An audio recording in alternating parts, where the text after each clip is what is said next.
The excretory system consists of the kidneys, ureters, urinary bladder, and urethra. Its main function is to eliminate waste from the body. The kidneys produce hormones, absorb minerals, filter blood, and produce urine. Humans have 2 kidneys, though it is possible to survive with only one. The nephron is the functional unit of the kidneys, and they filter about 120 to 152 quarts of blood to create 1 to 2 quarts of urine every day. After urine is created in the kidneys, it passes through the ureters, which carry the urine to the urinary bladder. Humans have 2 ureters, one attached to each kidney. The urinary bladder is a muscular sac located in the pelvis. Its primary function is to store urine. On average, the bladder can store between 400 and 600 milliliters of urine.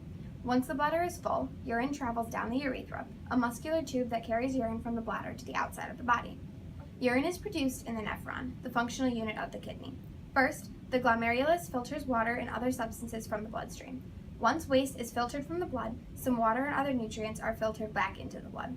At the same time, waste ions and hydrogen ions pass from the capillaries into the renal tubule. The secreted ions combine with the remaining filtrate and become urine. Urine then flows out of the nephron tubule and into a collecting duct. It then travels through the ureters to the urinary bladder, where it is stored. Once the bladder is full, urine passes through the urethra and out of the body. Urine, as a waste product, can tell doctors a lot about what is going on inside your body. A process called urinalysis is used to get that information. Urinalysis is exactly what it sounds like, an analysis or test of your urine. Doctors will use urinalysis as a way to monitor your overall health and to identify certain diseases, if it is suspected that you have them. Urinalysis is also widely used in the sports world as a way to detect if an athlete has taken performance-enhancing drugs. In any urinalysis, the general things that are looked at are the appearance, content, and concentration of your urine.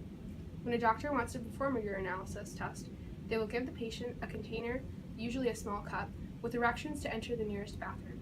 The patient will then urinate and collect a small sample of their urine in the cup to return to the doctor. The doctor will then send the sample to a lab for analysis. Once at the lab, there are 3 main methods for examining the urine. First is the visual exam, which, as the name implies, examines the urine's appearance. Normal urine is clear, whereas cloudy urine indicates a problem, such as infection. The second method is the dipstick test, in which a thin plastic stick containing chemical strips is placed in the urine sample to detect abnormalities. The chemical strips change color in response to the presence or level of certain substances. Some examples include, but are not limited to, abnormal pH levels, which may mean a kidney or urinary tract disorder.